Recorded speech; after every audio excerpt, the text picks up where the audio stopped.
Assalamualaikum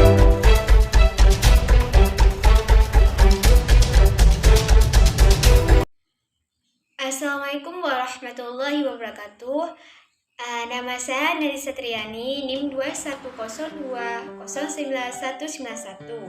Nah, pada kesempatan kali ini saya akan menjelaskan mengenai teori belajar menurut Piaget, di mana teori belajar menurut Piaget ada 4. Yang pertama ada teori belajar kognitif, teori belajar konstruktivisme, teori belajar behaviorisme, dan teori belajar humanisme.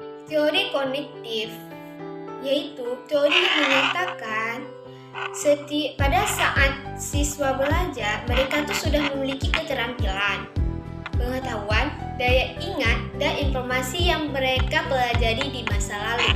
Kemudian, ketika mereka mempelajari suatu hal yang baru, maka siswa sudah bisa memproses dan membangun pemahaman mereka mengenai suatu topik berdasarkan pengalaman dan pengetahuan yang mereka pelajari di masa lalu. Jadi, teori kognitif ini teori yang lebih menekankan pada pengetahuan siswa. Adapun cara penerapan dari teori kognitif ini antara lain pertama, guru membuat permainan untuk menghafalkan sebuah puisi, lagu, atau yang lain. Bisa juga dengan guru membuat daftar pertanyaan di papan tulis lalu meminta siswa untuk menjawab, di mana hal ini untuk melatih siswa berpikir mereka. Ataupun guru menyuruh siswa untuk membuat jurnal tentang apa saja yang mereka pelajari dan apa saja yang mereka lakukan dari hari ke hari atau minggu ke minggu. Yang kedua, ada teori konstruktivisme. Nah, teori ini menyatakan kemampuan mental dan aktivitas dari siswa dalam membangun basis pengetahuan. Dalam teori ini juga, siswa dapat membangun persepsi tentang suatu hal dan membangun makna berdasarkan dari pengalaman dari siswa. Jadi dapat disimpulkan bahwa teori konstruktif ini teori belajar mengenai tingkah laku dari siswa. Adapun cara penerapannya dalam ruang kelas yaitu dengan menggunakan mode pembelajaran active learning, di mana dengan mode pembelajaran active learning, siswa akan didorong untuk aktif dalam melakukan berbagai kegiatan. Misalnya seperti kegiatan bereksperimen, menguji teori, menyusun hipotesis, dan melakukan refleksi serta diskusi. Selain mode pembelajaran active learning, cooperative learning juga termasuk dalam teori konstruktivisme. Karena cocok, di mana dalam mode pembelajaran cooperative learning, siswa dituntut juga aktif, tapi dalam bentuk berkelompok. Yang ketiga ada teori belajar behaviorisme.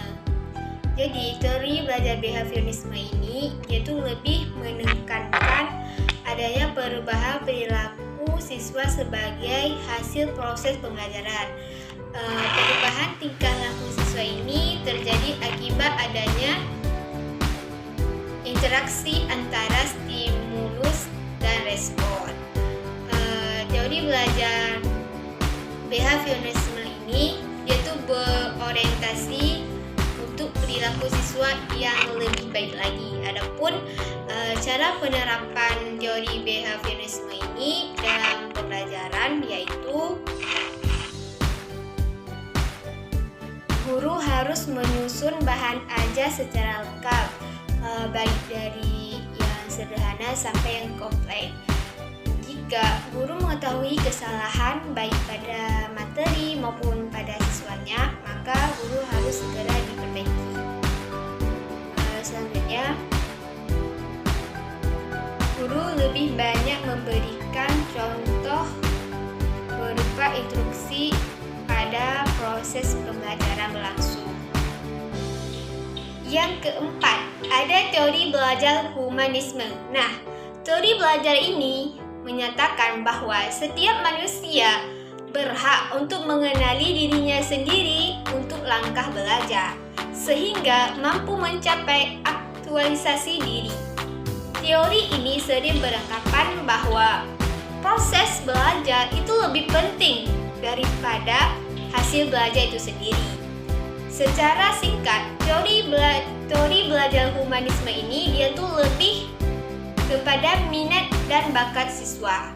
Adapun cara penerapan teori ini dalam proses pembelajaran antara lain,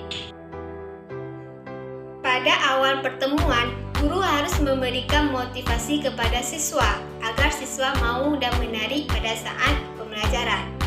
Kedua, guru harus memaparkan tujuan pembelajaran secara jelas. Ketiga, guru harus mengenali ciri-ciri karakter dari peserta didik yang diajarkan sehingga sesuai dengan keinginan peserta didik yang diajarkan. Keempat, guru harus membangun suasana kelas yang menyenangkan sehingga murid tidak merasa bosan, dan guru harus mampu berinteraksi dengan murid dengan baik. Demikianlah penjelasan singkat saya mengenai teori belajar menurut biasa. Mohon maaf apabila terjadi kesalahan pengucapan kata. Wabillahi taufik wa hidayah. Wassalamualaikum warahmatullahi wabarakatuh.